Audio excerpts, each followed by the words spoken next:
Good afternoon, everyone. This is Lee Rose with the Financial Brand. We'd like to thank everyone for joining us today for this webinar from SilverTech titled Prove ROI with Digital Marketing and Customer Experience. Before we begin, I just want to share two quick reminders.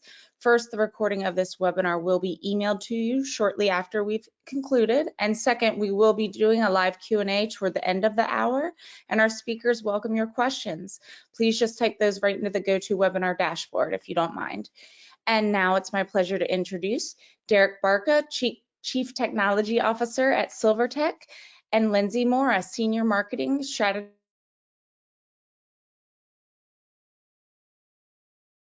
Thank you, Lee. Hey, everyone. Oh, is she still there? Hey, everyone. Thank you for joining us, and welcome to Prove ROI with Digital Marketing and Customer Experience. We're excited to have you. As Lee had mentioned, my name's Derek Barca. I'm the CTO of SilverTech, and joining me is Lindsay Mora, who is our lead for our digital marketing team. Before we get started, just a little bit of background on SilverTech to kind of set the stage for today. We are a digital marketing and technology agency headquartered out of Manchester, New Hampshire. Also have a Midwest office in Indianapolis. And we do service a broad range of clients in a number of different industries, but financial services is by far our largest industry, accounting for quite a little over half of our clientele. And we do everything from digital marketing on Lindsay's team, things like SEO, SEM, paid media, programmatic ads through the website side, website design development, custom application development. But our niche is really kind of combining all these different disciplines with a heavy use of data to create those, personalized, tailored, customized experiences that are designed to drive conversions and drive revenue, which I think is why we're all here, right?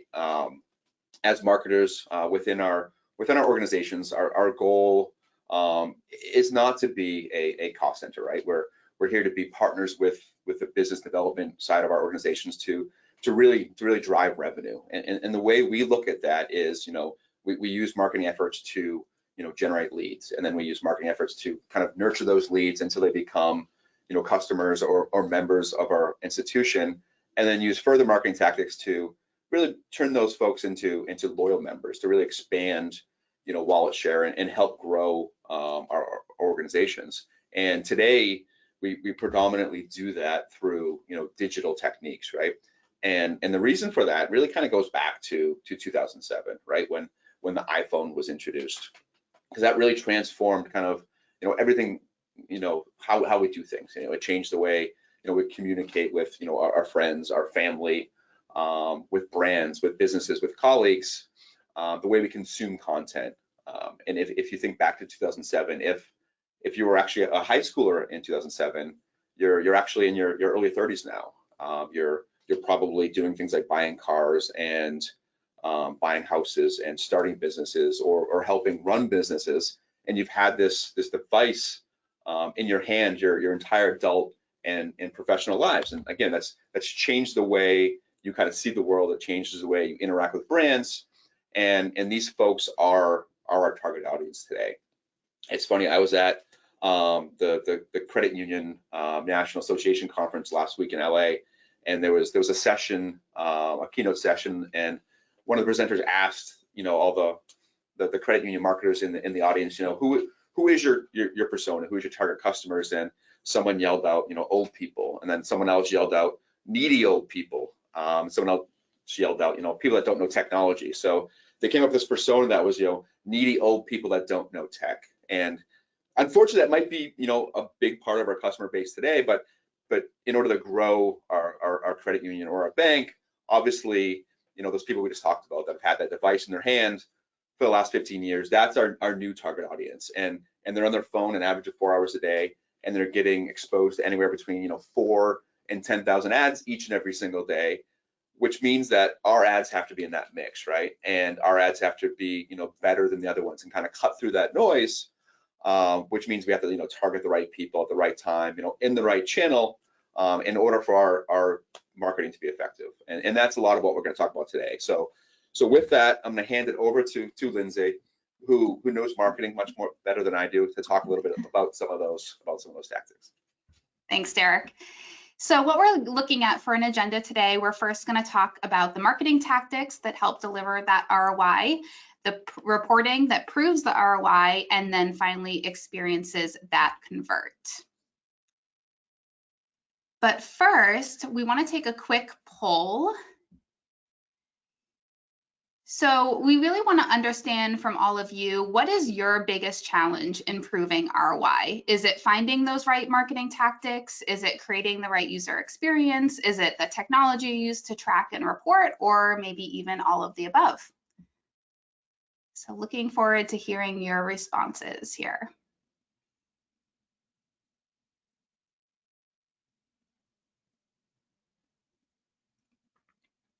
Wow, really interesting. So it looks like a large majority are looking at the technology and challenges there. Next up is all of the above, and then we also have marketing tactics and the right user experience. Great. So our goal today is really to help address these challenges for you. So it's helpful to kind of know where you all stand, and we're all kind of in different places in that journey. So first, let's talk about the marketing tactics. Effective marketing is really about filling this funnel, right? It's about reaching customers across all stages of their decision process, all the way, from that top level of awareness, all the way through down to becoming a loyal customer. And that means, if someone's looking for like a home equity loan, just for example, we want to make sure that we're present for that potential customer where they're spending their time online.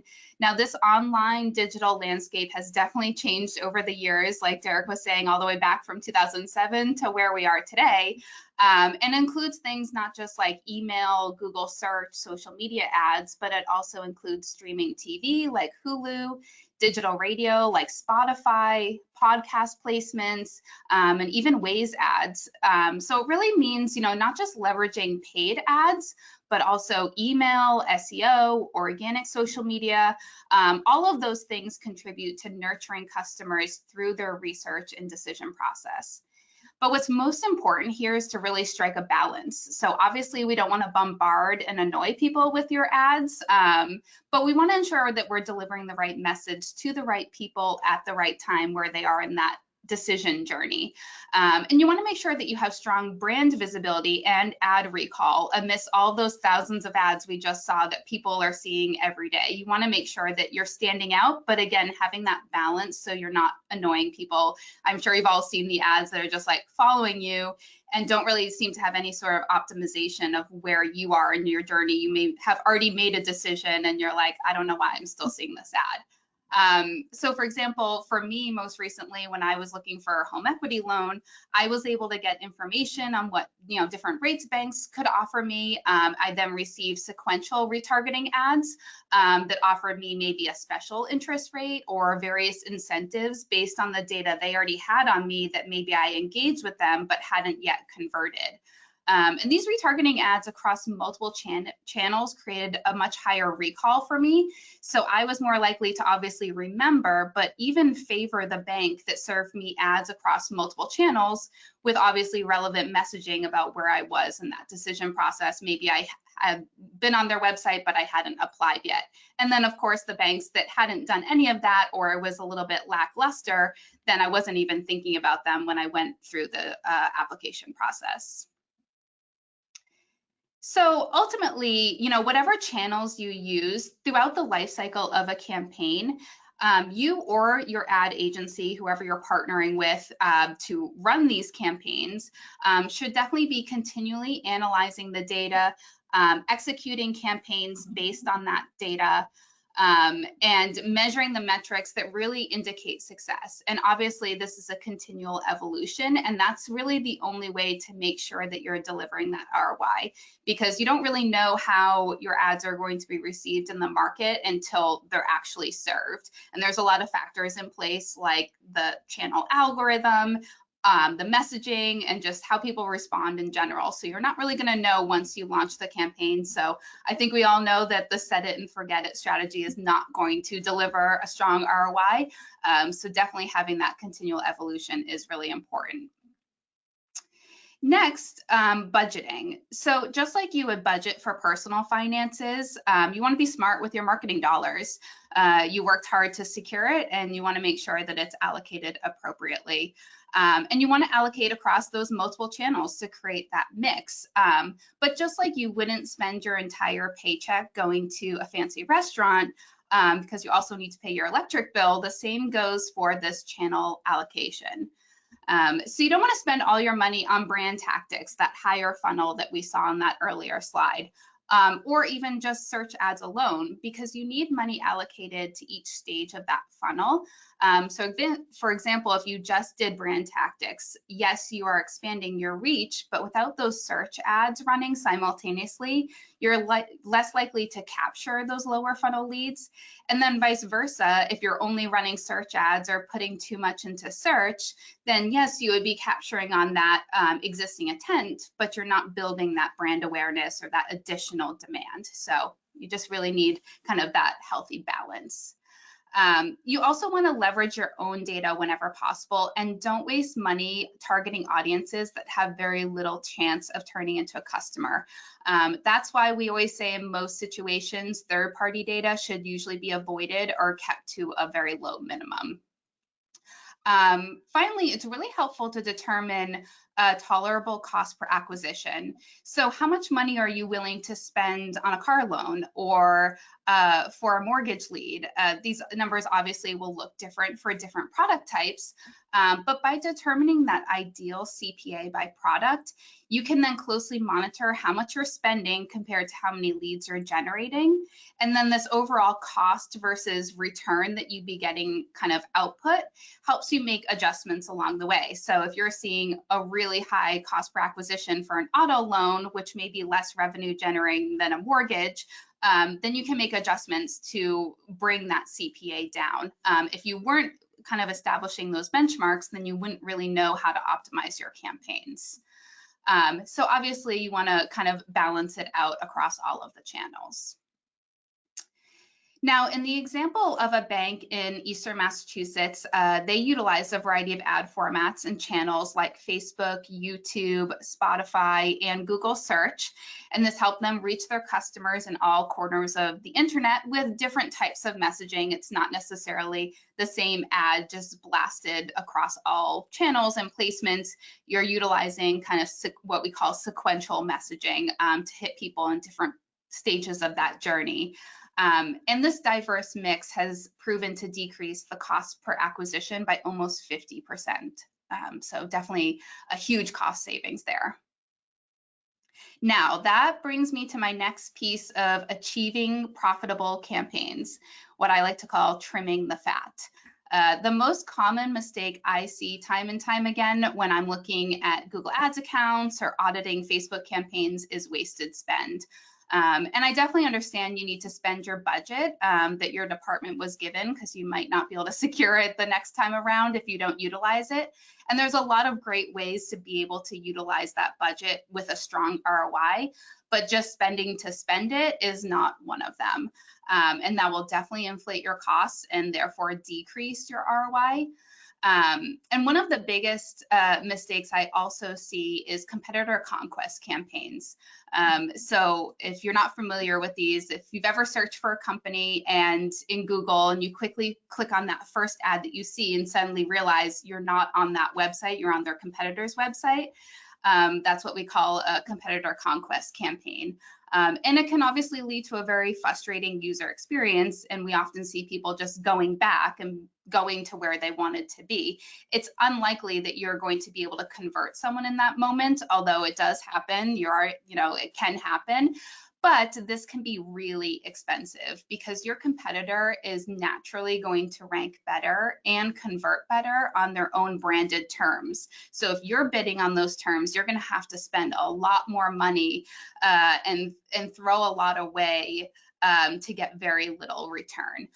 So we really recommend keeping those, for the most part turned off, or if you feel like they need to be used in a small flighted routine, then kept at a very small minimum.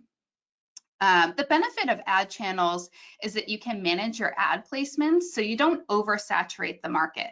No, most ad channels like Google and Facebook will automatically opt your campaign to deliver to all available ad placements. And not all of these will deliver strong conversions. So if you're looking for that strong ROI, you're going to want to optimize your campaign settings, because remember, this is how these channels make money. So they're going to just default you to all of the placements.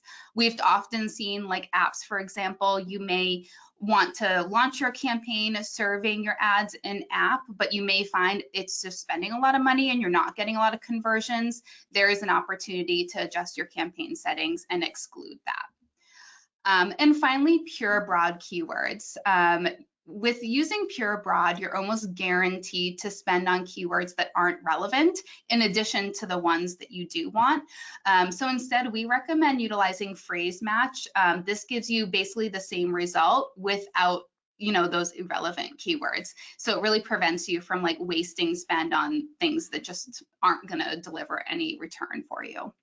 So ultimately, by trimming the fat here on ad channels, you can ensure your dollars are working for you and you're not just giving money away to tech giants.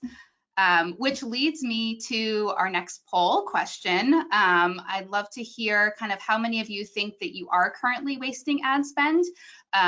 Yes, you do. No, you don't. Or maybe it's not applicable. Maybe you're not currently running campaigns or you're just unsure.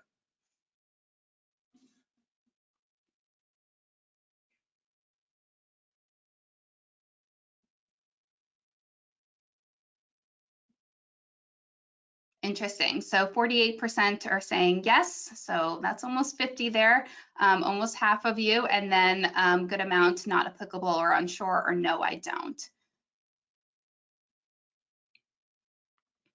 Awesome. So now on to what you probably all are waiting for in terms of reporting. Yes, those marketing tactics are going to help us achieve a good ROI, but how can we then prove that?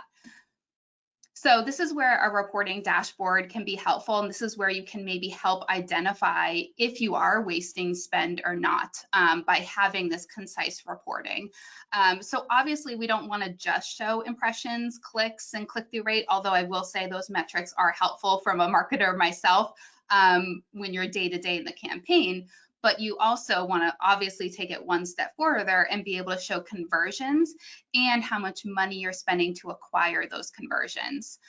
We've also found it really helpful to break it out even further in terms of like where are those conversions coming from by maybe city or state or DMA region. Therefore, like if you're spending a lot of money in a certain area and like no one's converting, then you can make campaign optimizations to adjust for that. And again, like we talked about that tolerable CPA, if you're starting to see that cost per conversion or acquisition get really high, you can make optimizations there.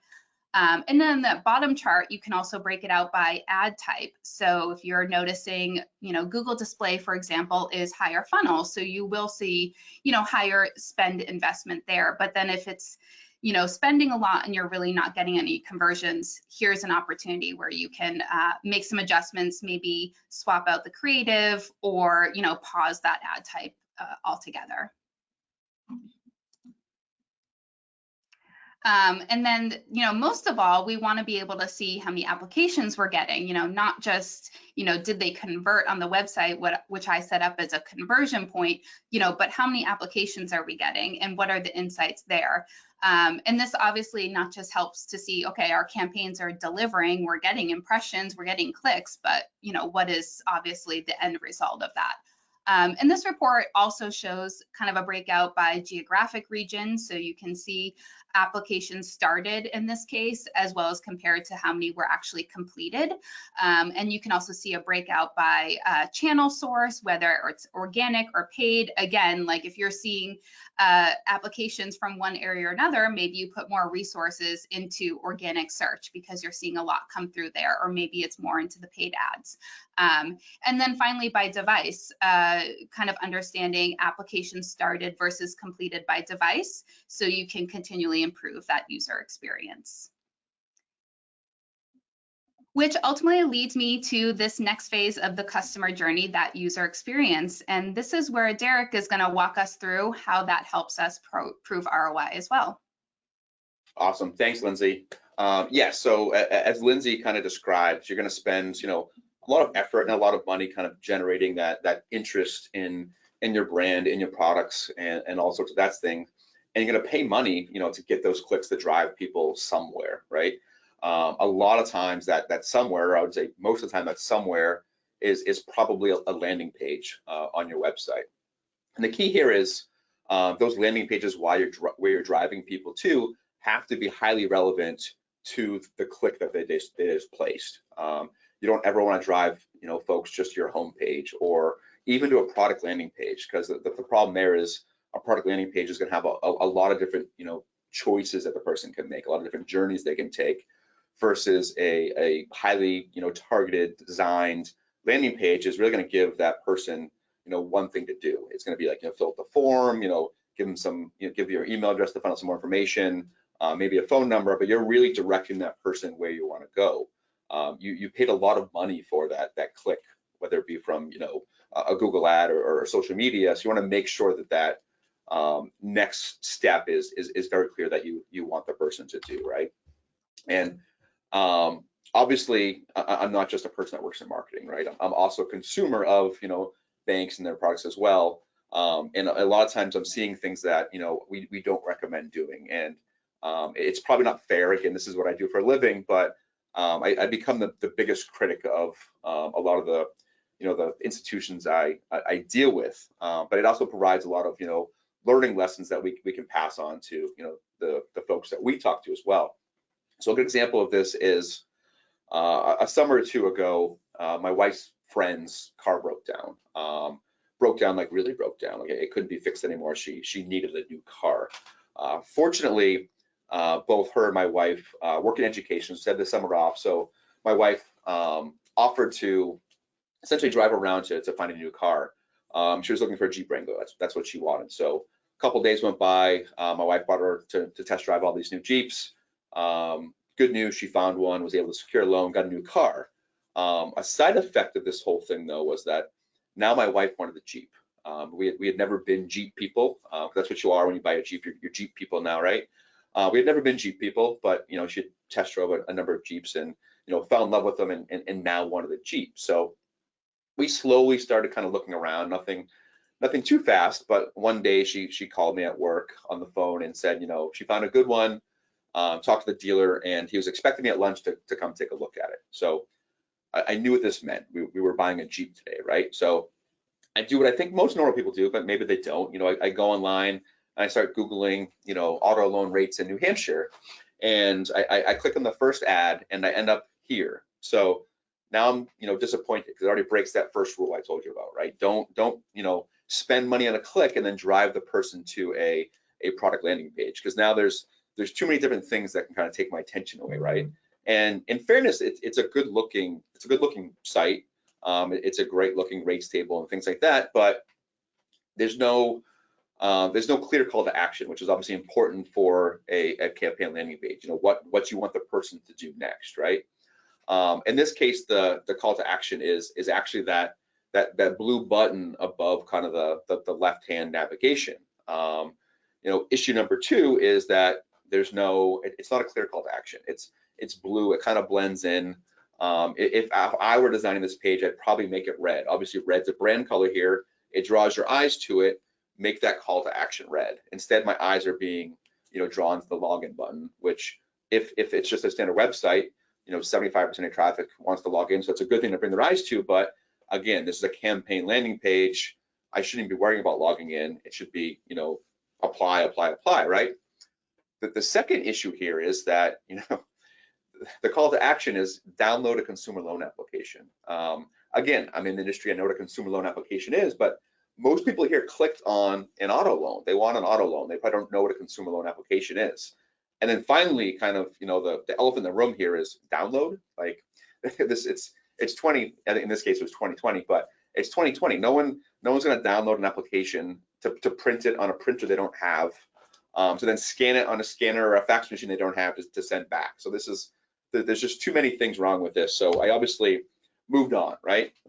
And I found the next landing page that at least had, an online loan application, right? But the problem here is I end up here and I'm getting bombarded with asking for tons of information, which again, knowing the industry, obviously you need all this information to fulfill the loan and stuff like that, but it's asking for too much too quick. And then on top of that, this obviously isn't a mobile friendly form. Like if I was on my phone, like my fingers wouldn't be able to get into those little boxes and stuff like that. So again, not in an ideal scenario for all the money that you just paid for that click.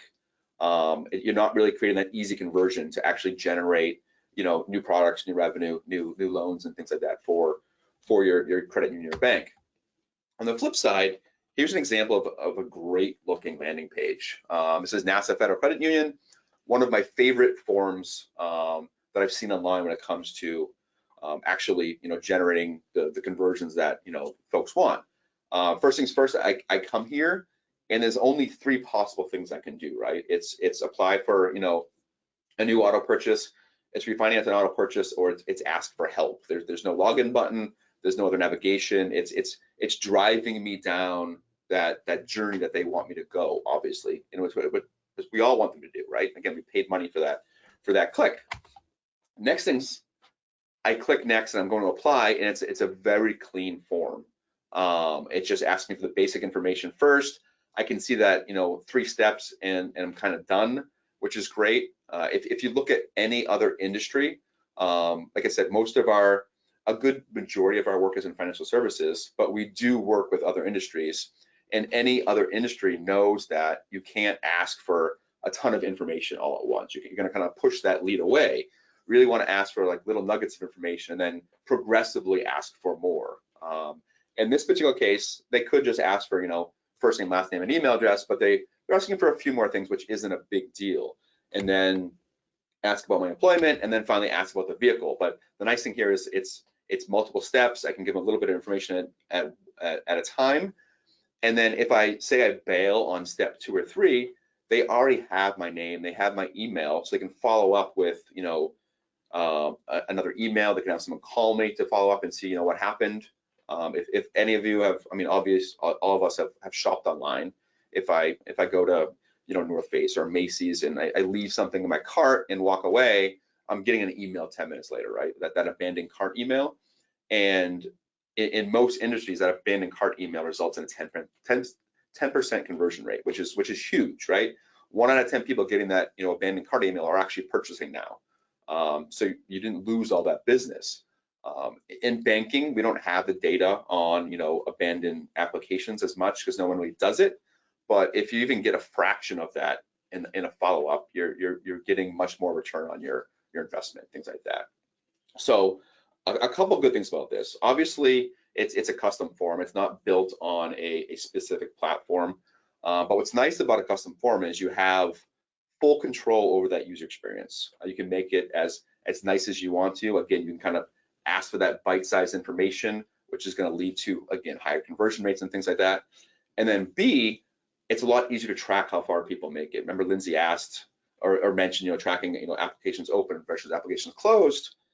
If I create the form, it's a lot easier to track those types of things. If I rely on my platform, a lot of platforms today still don't support, Google Tag Manager and pixels and things like that to allow you to kind of track your way through that form. In this particular case that Lindsay did show, this happens to be a form driven by, I think it's Terrafina, if I recall correctly, which does allow kind of some bit of tracking, but again, a lot of those platforms don't allow tracking today, which doesn't allow you to kind of really track your return on investment from that click to the conversion to actually starting a loan. Which brings us to our final poll. How many of you today can actually track your users through that account opening form? Is it, no, we can't track anything. Sometimes we can track the start. A lot of people can track start, but never get to track the completed. We can track start and completed, or we're fortunate we can kind of track, whatever we want.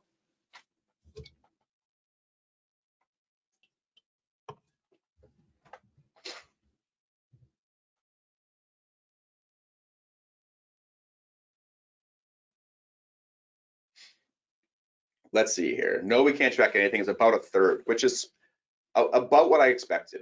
40% can track start and complete, which is actually pretty good. Almost half can track at least start and complete, which is good. But only 5% can track, whatever we want, which ideally, you can track whatever you want, but at least some of you can track that start and complete, which is going to make a little bit of your managing ROI a little bit better. But yeah, unfortunately, a lot of platforms today just don't support Google Analytics or GTM tags for whatever reason. It's kind of interesting, since that's what, as marketers, we're all trying to do, right? Kind of leading to the next step of this whole conversion process. I have another story of kind of in this case, it was a great marketing opportunity, but terrible execution. So as I mentioned, we bought a new Jeep 2 summers ago. I had my car, and then my daughter turned 16 last summer. So now we have 3 vehicles in the house, and they all have loans at different financial institutions, all at different rates and things like that. So kind of in the back of my mind, I had been thinking about, it'd be great to consolidate all these to my one bank, just so I can have them all in one place, kind of reduce my rate and just make it easier to kind of pay things. But life gets busy. I never actually really did it. But one day I'm logging into online banking to transfer money to my debit account or something, and I get hit with this great ad. You're approved for up to $50,000 in auto refinancing. And again, great call to action. It's bright yellow, easy to click on. So I click on it. This is what I want to do. Boom, I click on it. I get this great form kind of here to your right. Again, it's simple. It's obviously mobile friendly because it's in-app, but it's only asking for a couple of things because they already know who I am. So it's really just asking, how much money do you want? What term are you looking for? And, what's the loan purpose? And then, some employment information. So I fill this out, I hit accept. And the whole thing took maybe 30 seconds, and I'm off, doing what I wanted to do originally and living my life again. What I call this is it's an engaging and frictionless experience. It's just like, using Amazon, right? If I run out of toothpaste or toilet paper or, chocolate chips, I just open up my app, order it, and move on with my day. Frictionless experience. This was that same thing. Unfortunately, it was almost too frictionless because I did it and then kind of it left my mind and I forgot about it until it must have been 3 or 4 weeks later where I remembered, hey, I applied for an auto loan, and like I never heard anything. I never got a follow-up email, got never a confirmation email. No one ever called me. Like nothing ever happened. Like my inquiry just like kind of evaporated. It didn't go to anybody. Maybe smoke signals were sent, but nothing ever happened with that inquiry, which obviously isn't good. It's all about, if you're gonna generate these leads, you have to do something with them in order to be, effective. Which kind of leads me to my next example of how to do things well. This is Credit Union of Texas. Again, as soon as I get to the site, I'm given an ad or a hero kind of promo that's applicable to me. I want a loan because I'm getting a new car. Even happens to be a Jeep to boot. So again, I wouldn't use this as a campaign landing page, but someone's coming to log into online banking, give them that relevant ad that's applicable to them. In this case, I click say my options, and now I kind of have those 3 clear choices to kind of keep going on my journey. I can apply now and get a decision. I can call a lending specialist if I'm on my phone, just hit that button and call someone, or fill out a quick form and then get a call back when someone's ready to actually talk to me. I don't have to wait on hold or anything like that. In this particular case, I click apply now. I'm just gonna do it online, get it over with. It's nice and easy. Again, nice simple form. Consumable information, I can see it's 3 steps and I'm done. Ask me for an amount, ask me my basic information, and then finally things like social security number, annual household income, so I can do that credit check and pre-approve me, which is nice. And then I'm done and I've moved on. So again, a nice form. The user experience is great, but again, it's custom, which means I can track things how I want. But what they do very, very well is the execution afterwards, the follow-up. In this particular case, all of those inquiries and leads go into Salesforce. They get assigned to an auto loan representative that immediately calls someone and follows up. So we have 2 things happening here. Great execution to kind of close that loan and finish it off. And now all my data is actually in a platform that can report on it. So initially we're reporting on things like, okay, how's my marketing doing, right? It's my click-through rate, my conversion rate. I can measure all those things. Then I can start measuring, those, contributing to applications started. Are they actually, completing applications? Now I can actually see, okay, how many applications am I actually getting funded today? I can click through and say, okay, over time, how many applications are being funded, week over week, how's it looking? But most importantly, which I think is important to all of us, right, is, where are those dollars actually coming from? What marketing tactics are actually contributing to, dollars in the bank, new products, new loans, and things like that. And I can quickly and easily see, okay, this Google campaign we ran for auto loans gave us $2 million. This social campaign we ran for, home equity that gave us $5 million, and really start to track not just, again, click-through rates and conversions, but we ran this campaign, it cost us this much money, we got this conversion rate, we got this click-through rate, we got this cost per click, we got this conversion rate, we got this cost per conversion, but then we got this many apps started, this many apps funded, this many apps approved, and then finally, this total amount of money from that specific effort. And that's how you truly track ROI over that whole marketing effort. And then that was obviously Salesforce, right? And we all know Salesforce can be expensive, expensive to buy, expensive to implement, difficult to implement, but obviously a great tool. That said, it doesn't have to be Salesforce. Here's that same loan dashboard in HubSpot. If you're already using HubSpot for your marketing efforts, for sending emails, for tracking your campaigns, you just complete that circle and push your loan data back into HubSpot. You can do that same tracking within HubSpot, which is great.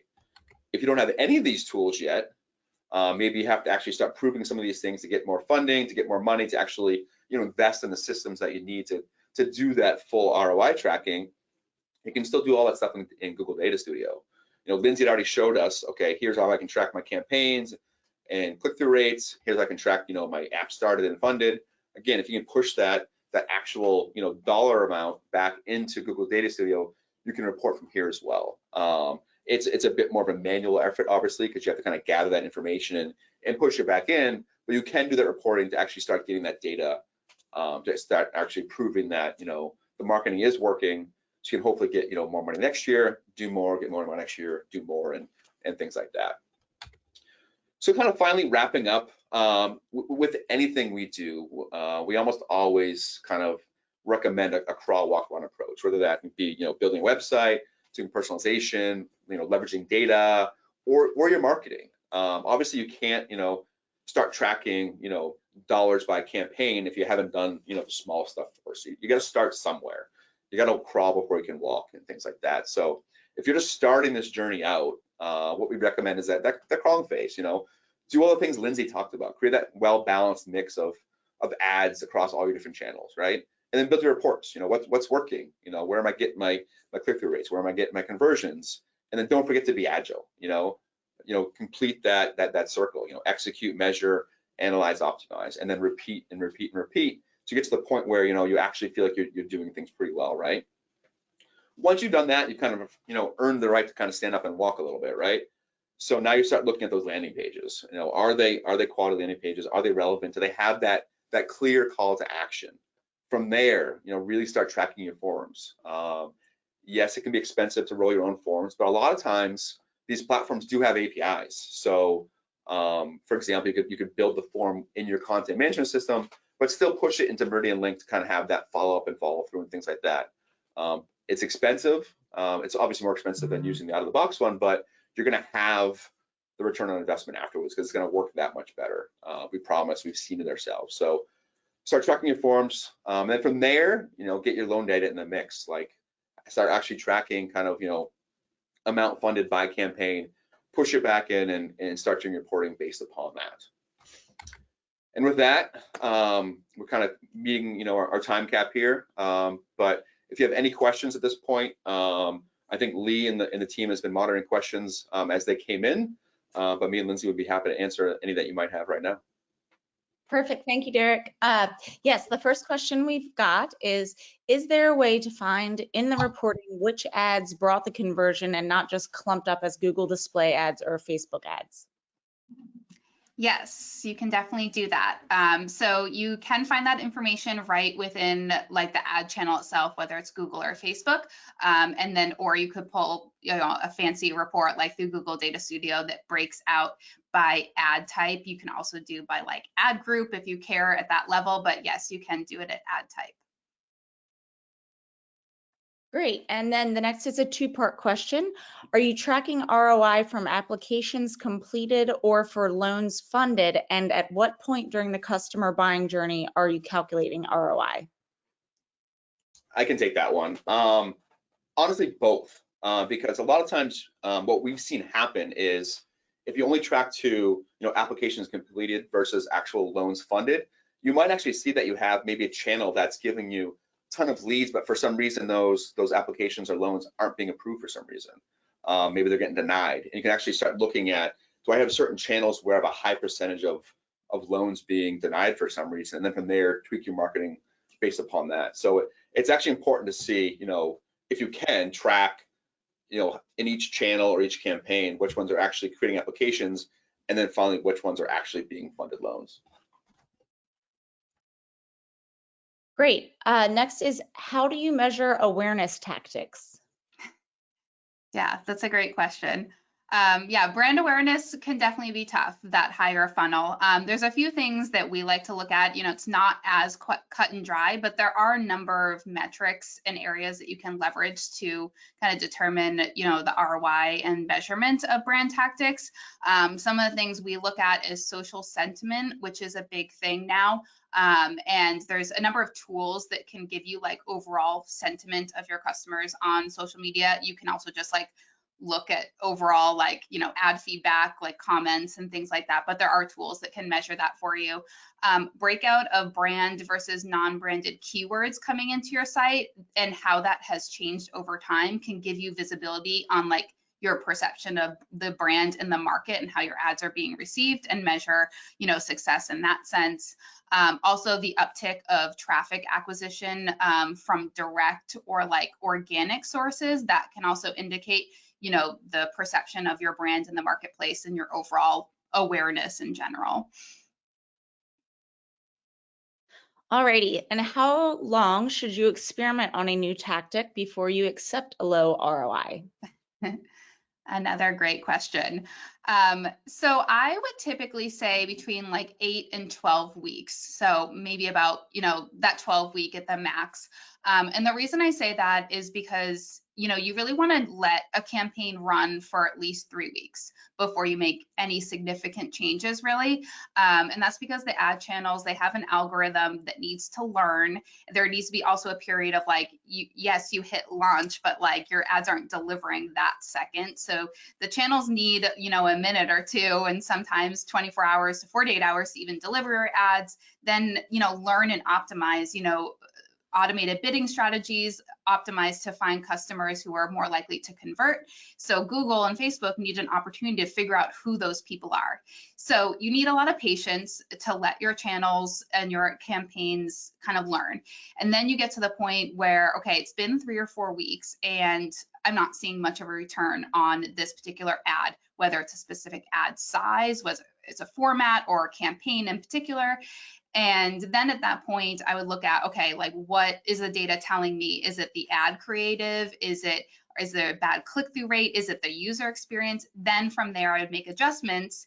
And then you give your campaign more time. So then at that point, you're getting at like 8 to 12 weeks of your campaign running, in which case you did make some optimizations and let the channels learn. So I feel like that's kind of the sweet spot of being like, okay, now at this point we need to accept that lower ROI, or maybe we just don't continue running that campaign because it's too costly. Thanks, Lindsay. And Derek, if you have anything to add, just jump in there. I don't want to cut you off. No, as I mentioned, she does marketing way better than me. Okay. Is there anything you can do to map applications back to the campaign if my app vendor doesn't allow GTM tags? This one I can help with. Unfortunately, no. Like if the vendor doesn't allow GTM tags or any type of pixel to be placed within that application, the best you can do is monitor the start. Obviously, you can control the button or the link to start the application and track that. But unless they redirect back to like a completed landing page that helps finish it off, there's no real good way to track it. It essentially becomes a black box at that point. And if that's where you are today, I'd honestly recommend, you can talk to your vendor first. Maybe they have a newer version of the product that you could upgrade to that does have those things. If not, you either need a new vendor or you need to do your own forms, because if you can't track that, then it becomes really hard to track how well your actual marketing is working, unfortunately. Great, thank you. Is self-mapping possible for customers to better understand their current situation and needs?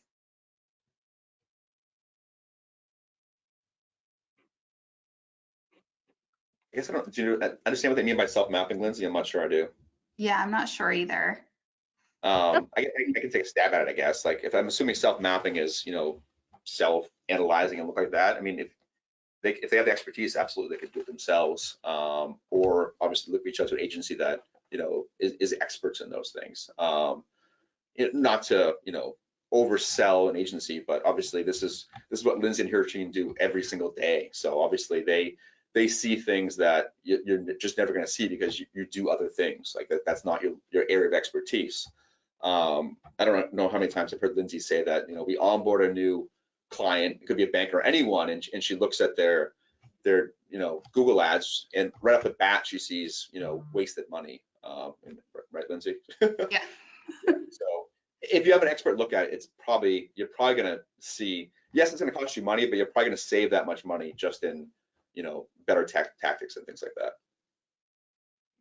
Okay, thank you. And the gentleman who did ask that question added in terms of customer journey, which was for that last question. This may be our last one today, but is it very costly to create your own applications? Good question. No, I mean, creating a form isn't hard. And again, a lot of content management systems have like a form builder built in. The harder part is, what do you do after with it? So if you're pushing the data into Salesforce, at least there, the data's safe. Salesforce is a SOC compliant platform. You can push social security numbers into it and things like that and not worry too much about it. And that's not too expensive. Those have built out APIs. Unfortunately, Salesforce itself is expensive. Other, actual loan platforms like a Meridian Link, for example, they also have APIs. So as long as you're on a platform that has a way of getting data into it, rolling your own forms doesn't have to be that expensive, to be honest. Perfect. And before we wrap up, I just want to bring it back to you, both of you, to see if you have any closing remarks for our audience today. Just thank everyone for attending. Really appreciate it. If you have further questions, feel free to reach out to me directly. I have my email address there, or contact us on our website. And then we also have an ebook that you might find interesting as well. Alrighty, well, thank you, Lindsay and Derek, and of course, SilverTech for today's very insightful webinar. If you're listening now, you will receive an on-demand link to the webinar via email shortly. So please share that with your teams. Thank you again for joining us and have a fantastic afternoon.